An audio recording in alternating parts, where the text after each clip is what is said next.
नमस्कार दोस्तों, मैं एसपी सिंह मंत्राज क्लासेस में आपका हार्दिक स्वागत एवं अभिनंदन करता हूं। दोस्तों, कुछ डेली की तरह हम लोग जो है प्रमुख सुर्खियां जो चर्चा में हैं उस पर हम लोग चर्चा करेंगे। आइए दोस्तों, हम लोग शुरुआत करते हैं आज की पहली खबर। दोस्तों, गूगल ने तेलंगाना सरकार के साथ में यह समझौता ज्ञापन पर हस्ताक्षर किया है। तो दोस्तों बात करें यहाँ पर गूगल जो है इसने जो है युवाओं और महिला उद्यमियों को डिजिटल अर्थव्यवस्था का लाभ पहुंचाने के लिए तेलंगाना सरकार के साथ एक जो है समझौता ज्ञापन पर हस्ताक्षर किया है। दोस्तों यहाँ पर बात करें जो है तेलंगाना जो है राज्य ये दोस्तों आंध्र प्रदेश से जो है 2 जून 2014 में जो अलग हुआ था। तो उसने क्या है दोस्तों गूगल के साथ में जो है समझौता पर ज्ञापन हस्ताक्षर किए हैं, ये आपको ध्यान रखना है। तो दोस्तों बात करें गूगल, तो दोस्तों तेलंगाना के जो युवा हैं उनके लिए जो है करियर प्रमाण पत्र के लिए छात्रवृत्ति देगा और सरकार के स्कूल आधुनिकीकरण के प्रयासों को मजबूत बनाएगा। तो दोस्तों यहाँ भविष्य में इसकी जो कह सकते हैं कि सुधार के लिए काफ़ी सार्वजनिक परिवहन में सुधार के लिए भी तेलंगाना सरकार के प्रयासों का समर्थन करेगा। तो ये अगली खबर दोस्तों, राष्ट्रीय पाठचर्या की रूपरेखा एनसीएफ की जनादेश दस्तावेज का शुभारंभ किया गया है।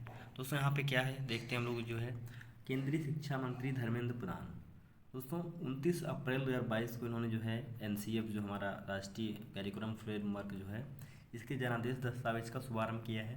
तो यहाँ पर दोस्तों बात करें कि जो ये एनसीएफ की जो विकास प्रक्रिया है इसके बारे में, इसकी संरचना कैसे बनाई जाएगी, इसका क्या उपाय किया जाएगा, तो इसमें जो है उद्देश्यों का वर्णन करता है।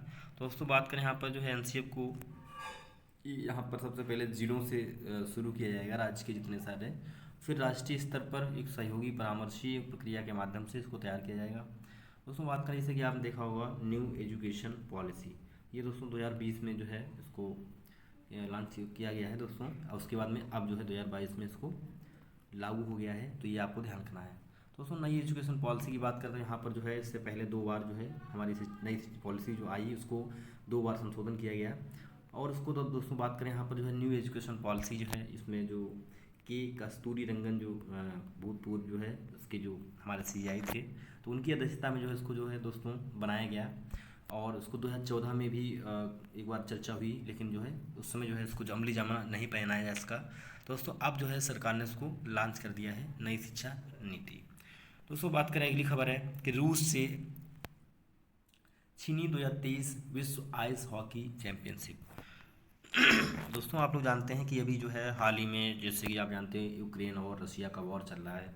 तो इस वॉर में दोस्तों रूस पे जो है बहुत सारे प्रतिबंध लगाए जा रहे हैं। तो ऐसे ही दोस्तों भी जो आप जानते हैं 2023 में जो है विश्व हॉकी चैंपियनशिप जो है होने जा रहा है। तो इसकी जो है मेजबानी उसको मिली थी रूस को, तो इससे ही वापस ले लिया गया है। तो जो है दोस्तों स्थानांतरित कर दिया गया है। दोस्तों बात करें जो हमारी अंतर्राष्ट्रीय आइस हॉकी महासंघ है उसकी जानकारी दी है। दोस्तों महासंघ ने पहले ही रूस को इसी कारण से जूनियर विश्व चैंपियनशिप से हटा दिया था। दोस्तों बात करें टूर्नामेंट 2018 में रूस को प्रदान किया गया और सेंट पीटर्सबर्ग में 5 से 21 मई 2023 तक आयोजित होने वाला था। तो ये इसको वापस करके जो है किसी दूसरे देश को आपको देगा। दोस्तों यहाँ पर जो है काफ़ी अच्छी जानकारी थी। अब दोस्तों आगे देखते हैं हम लोग जो है कैबिनेट ने दी दिसंबर 2024 तक पीएम स्वनिधि को जारी रखने की मंजूरी। दोस्तों आप जानते हैं कि कोरोना काल में पीएम स्वनिधि योजना लागू की गई। इसके तहत दोस्तों क्या था कि जो हमारे स्ट्रीट वेंडर्स हैं उनके लिए जो कह सकते हैं कि जो 10,000 रुपये जो है लोन के रूप में उनको देना था और उनको केवल जो है बाद में बिना जो कहते हैं इंटरेस्ट के, बिना ब्याज के पैसे वापस करने होंगे। लेकिन जो है सरकार ने 10,000 रुपये इनको जो है ये देने के लिए पीएम स्वनिधि योजना चलाई थी। तो दोस्तों जो पीएम रेहड़ी पटरी जो लगाते हैं इनका जो रजिस्टर्ड जहाँ पे कार्यालय में रजिस्टर्ड जो पंजीयन जो कार्यालय होता है उसमें रजिस्टर्ड हैं उन्हीं को दोस्तों यह सुविधा प्रदान की जाती है। तो यहाँ पर दोस्तों बात करें इसको 2024 तक जो सरकार ने मंजूरी प्रदान की है कि इसको जो है ऋण जारी रखने की इसमें सूचना दी है। तो यहाँ पर दोस्तों बात करें इस योजना के माध्यम से रेहड़ी पट्टी वालों को किफ़ायती जमानत मुक्त ऋण सुविधा प्रदान की जाती है। यहाँ पर कोई आपको गारंटी या कोई गारंटर या कोई यहाँ पे कह सकते हैं कि जो आप सरकार जो ऋण देती है तो यहाँ पर कोई इसमें आपको गारंटी के रूप में किसी का दस्तावेज का उपयोग नहीं होता है। तो यहाँ पर दोस्तों बात करें इस ऋण को बढ़ा करके यहाँ पे 8100 करोड़ रुपए कर दिया है टोटल जो ऋण जब 2024 तक जो है देना है तो इसको ऋण को बढ़ाना तो पड़ेगा ही। तो यहाँ पर दोस्तों जैसे जिससे रेहड़ी पटरी वालों को अपना व्यवसाय का अधिक जो है विस्तार करने के लिए कार्यशील पूंजी जो है उपलब्ध हो गई है। तो यह दोस्तों जो है 2024 तक जो है मिलता रहेगा इस योजना का लाभ, पीएम स्वनिधि। दोस्तों ऐसी ही हमारी अगली खबर है कि OCCE ने जो है जम्मू कश्मीर में चिनाब नदी पर 540 मेगावाट की जो है पन बिजली परियोजना को जो है मंजूरी दी है। दोस्तों यहाँ पर बात करें आर्थिक कार्यों की मंत्रिमंडलीय समिति ने जम्मू कश्मीर के, जानते हो दोस्तों आप किश्तवाड़ जिला है जो चिनाब नदी पर, वहाँ 540 मेगावाट की क्वार जल जो है दोस्तों परियोजना को मंजूरी दी है। ये दोस्तों इसके लिए हम लोग बात करें तो यहाँ पर 4,526.12 करोड़ रुपए का निवेश होगा। तो इस योजना को जो दोस्तों लगने से जो है यहाँ पे काफ़ी लोगों को बिजली काफ़ी उपलब्ध होगी। तो यहाँ पर जो है बिजली की किल्लत है उसको दूर होगी। तो दोस्तों यहाँ पे चिनाब जो valley power projects private limited है, इसके द्वारा यह कार्य किया जा रहा है, तो इसको जो है ठेका दे दिया गया है।